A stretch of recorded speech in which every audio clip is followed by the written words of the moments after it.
Dobrý den a ahoj, já se jmenuji Ladislav Sedlák, jsem instruktorem Krav Maga Academy a dneska tady mám na rozhovor vzácného hosta, Dorothe Trassl. Je to psycholožka, terapeutka, cvičitelka jógy.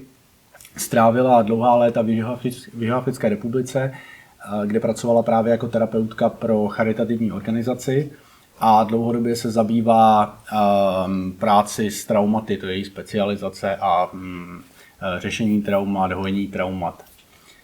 Dorothe, welcome once again. Thank you very much. So I would like to ask you at the very beginning, what is the definition of trauma to you? And is there a consensus regarding the definition? Actually, when I introduce the concepts, I usually talk about trauma being something that was too fast, too much, too long, or too early. Right. So basically something that had an overwhelming quality. The psychological definition of trauma can be a little bit more narrow, which is something that was overwhelming your resources at that time. But I think if we widen that concept a little bit, we can include more experiences that for us as humans happen and that can actually have an effect on our life afterwards. So it's not strictly the psychological narrow definitions, but more the widened concept. Okay, so to my understanding, there are traumas caused by single events or actions, or traumas caused by actions or events that happen repeatedly. Is there, and I'm sure there is, can you define the difference between these two in terms of the characteristics, the healing, the consequences? Yes. And I would love to, before I take them apart, talk about what's common in both of them. Right. So what is happening in both of them is actually that because our system, our nervous system and our body's ability to cope with the experience is overridden, it's too much, we resort to a survival function of our brain and of our body. So that's common, that is in both, in the one-time event and in the ongoing trauma. Now, the difference is when I have an once-off event, like we have an accident or we have somebody violating me and my boundaries, then I can deal with that in a different way because it depends on how do I immediately, when that event happened, how do I immediately help myself to go back into my psychological and physical integrity, meaning how can I offload the activation that happens in the system from the body, and how can I find my own power, my resting point again inside of me for the one-time event. Now, when we have something like childhood developmental trauma, which is like an ongoing experience of either overwhelming or neglect, which can also happen, then it has a lasting effect on the setup of my nervous system and my body. So, for example, yes, you can lose trust in men, life, cars, horses when you have a one-time event. But when you are growing up in a family where your psychological needs and your physical needs were not met, it can be that it has a lasting effect on your worldview. And what we unfortunately find a lot is that children who experience neglect in childhood, emotional neglect, that they actually lose trust in themselves. So it's not so much that they're actually stopping to trust their parents, but they stop to trust themselves. So they leave themselves behind and step into a adapted version, like a role self. And that can have very detrimental effects on your health and actually on your happiness. Regarding the next question, you already started talking about it a little bit. You mentioned it, the childhood trauma. I was going to ask about one more difference, and that's between the childhood trauma and the trauma that happens in adulthood. Can you specify the differences a little bit? Yes, because when we are very little, so in the children, when you are born in your family, your developing body and developing nervous system learns from your surroundings, your parents, your caregivers. Now, if my nervous system is in a toxic environment as a child, then I'm set up to develop certain strategies to cope with life, and not all of them are healthy.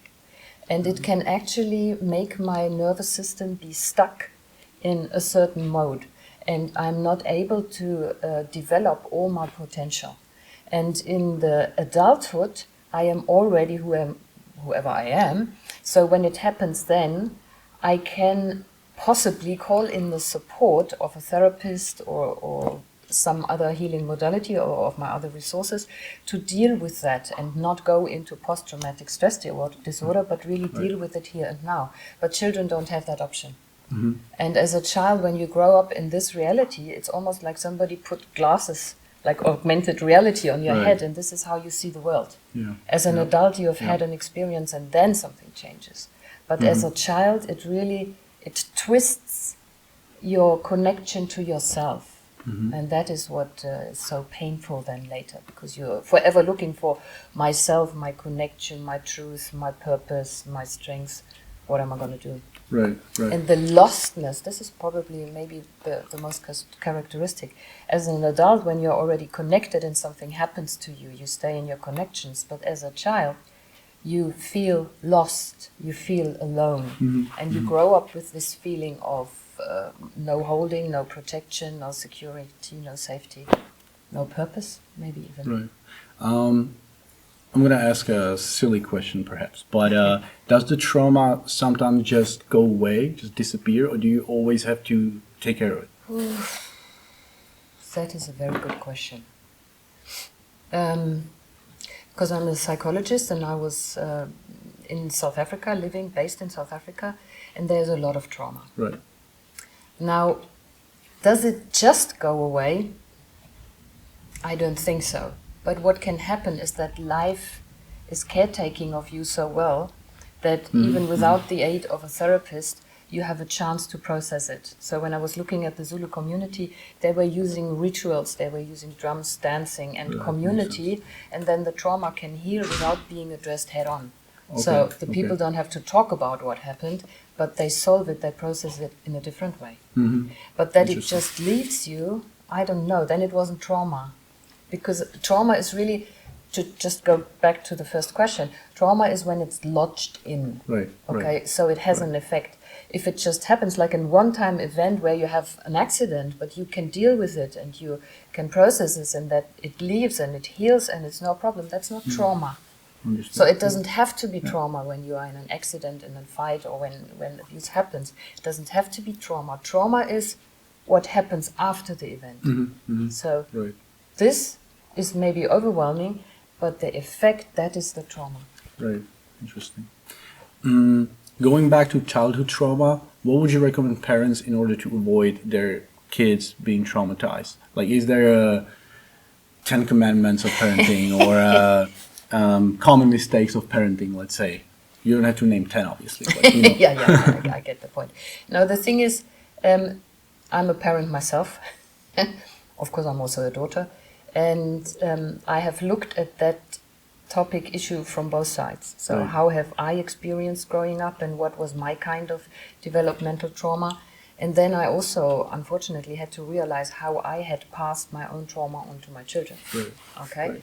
Now, undoing this, because my children are adults, we have been working together, processing together, so my children are finding their way out of it. And of course, I own my mistakes.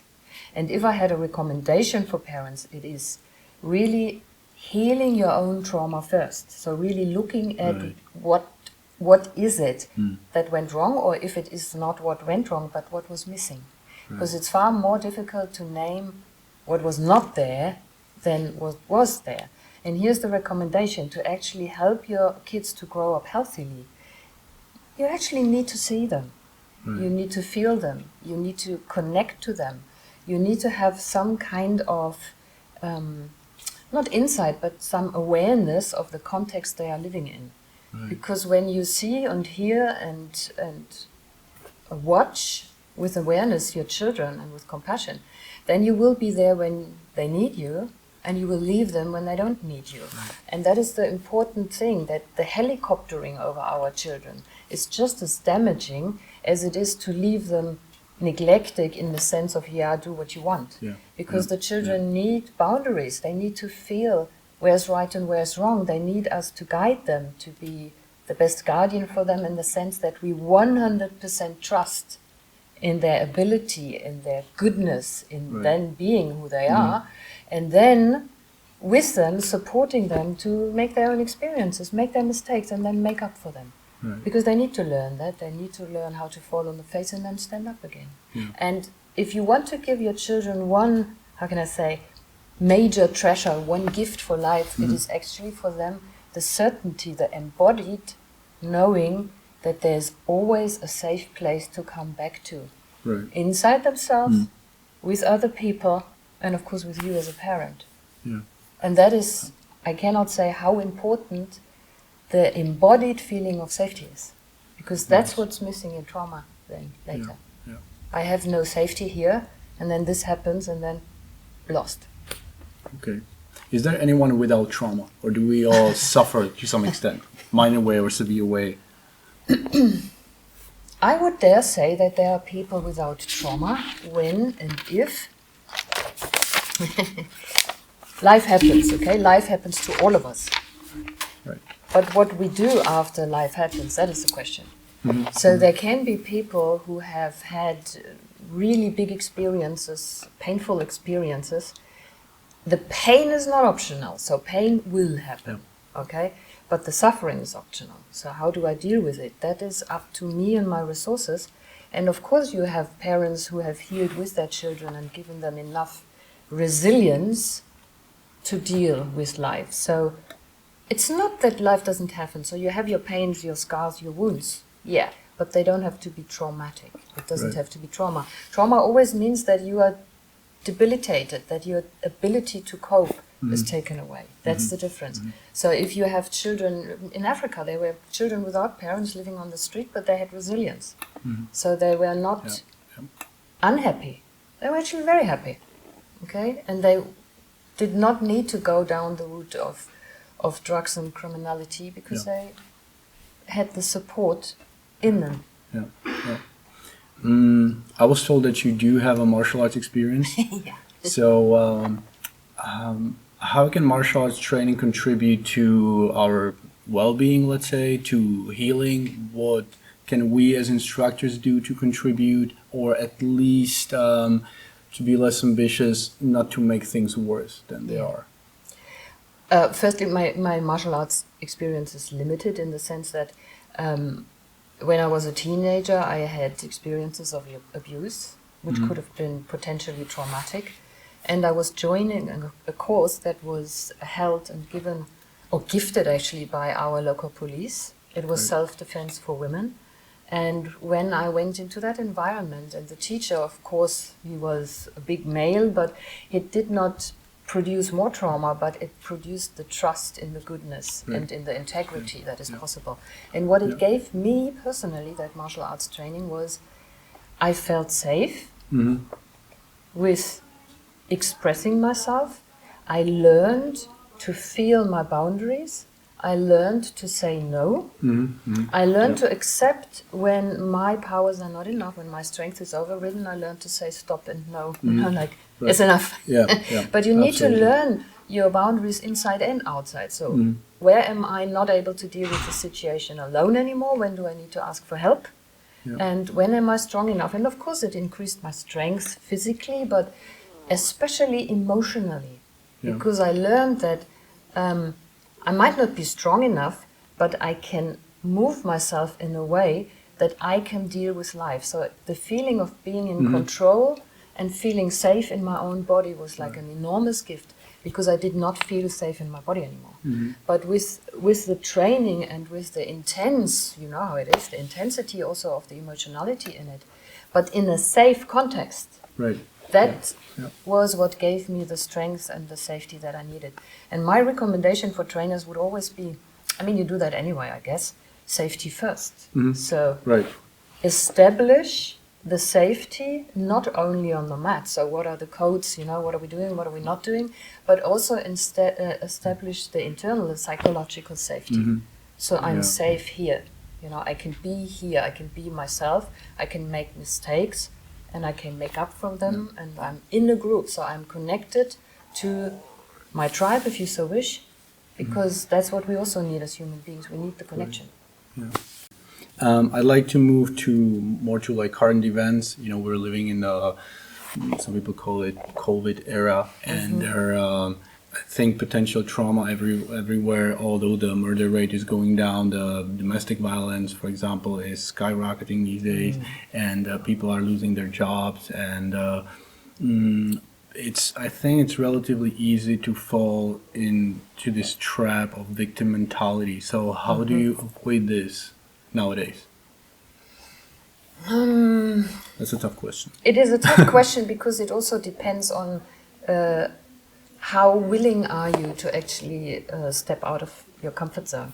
Because what I saw, and I'm practicing, I'm a therapist in my private practice, and of course the numbers of clients went up, and depression, anxiety, suicide, domestic violence, because people don't have an escape route anymore for the painful feelings inside. And they have nothing to do with COVID. They have everything to do with you not having coping strategies anymore. So you can't distract yourself, you can't go out, so you are confronted with your own inner conflict. You have to face your own inner demons, and here's the question, are you willing to do that? When you are willing to do that, there's so much help outside. You can connect, social media, telephone, you can find therapists. It can be online, it doesn't have to be live and in person. But are you willing to do that? Because we have the tendency, or if we are not aware of what's going on inside, we have the tendency to project that outward. And then you are at fault, right? And then I start a fight. So I externalize my conflict onto you, and then I can deal with it. But I can't deal with it that way because it's my own conflict. So are you willing to look at that, and are you willing to stretch your comfort zone? Then yes, fantastic, go ahead, do that. Look at your own emotions, process them, sit with them. Don't spill them outside, but look at them inside. And then also physical activity, because that's the other thing. People were sitting at home, not moving anymore. You have to move. And when I'm doing workshops, I'm teaching shaking and breathing and techniques of yoga that help you to actually get the emotionality moving through the body instead of you being stuck and constipated in that pain. So move inside and move emotionally, and connect if you have to. So asking for help is not a bad thing. It's actually very intelligent. Okay. Which brings me to the next question, and that's, if there is a person listening to this interview, and the person is like, okay, this is me. This is the exact thing that I'm experiencing right now. Again, what would you advise to them? Dare to ask for help. So dare to connect to your community, friends, family, or to a therapist. And my recommendation is, depending on what your preference is, but my recommendation is also, when it's really trauma, to connect to somebody who can also deliver somatic treatment. So meaning including your body, because we are a body mind, and trauma is lodged in your nervous system. It's not talking style that you can actually alleviate it best. I did talking style therapy, but coming from the mind, trying to reach the emotions and then liberating the body doesn't work so well, and it takes long. But if you turn the whole thing around and you let the body really release, also with trembling and shaking or movement, and then you can feel the emotions because you've got the container for that, then the mind can clear, the thinking can clear, and then actually something changes profoundly, but from the inside and not... So find somatic therapies, find help. And of course there's stuff online, you know, you can find YouTube and Google everything. And I also have a body-mind online course, which is actually not only naming the different issues, but also giving meditations, giving relief, giving shaking, breathing techniques. And it's not one tool, okay, in the toolbox. It's not one tool, one hammer that solves the problem, but it's really about finding the right tool. And this gives you, that online course, for example, that gives you a whole toolbox of what's needed in which situation, because it's not always the same. And then, of course, good therapists out there, attend a workshop, learn more about it, read some good books, do martial arts. Okay.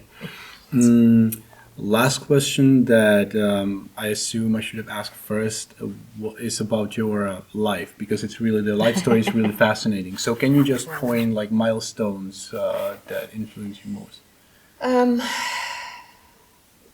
I was growing up, it wasn't the easiest of all times. So I experienced developmental trauma. I had very well-meaning parents. I was a loved child. I knew that, but I couldn't feel it. Because emotionally, my parents were not able to be connected with me. They had experienced the loss of a child before, and there was a lot of sadness and grief in the family, and I did not know what to do with it as a child. You know, I was growing up and I didn't understand it, but my body was drinking it in. And then I was a rebellious teenager, and I made a lot of mistakes, including drugs and everything you don't do.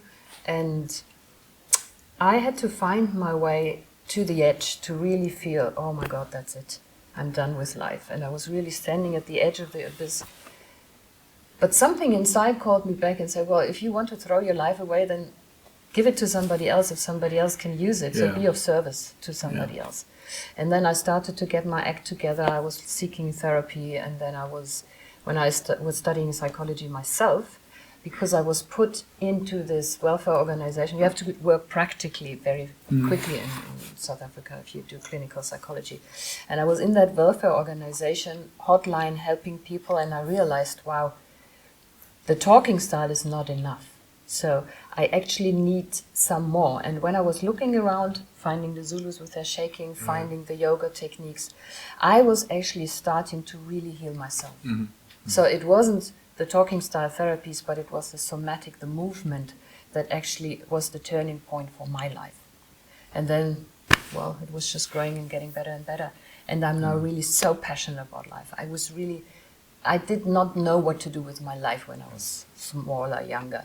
But now I'm really like, whew, on fire. I love life. And I wish that people could really realize what a gift that is.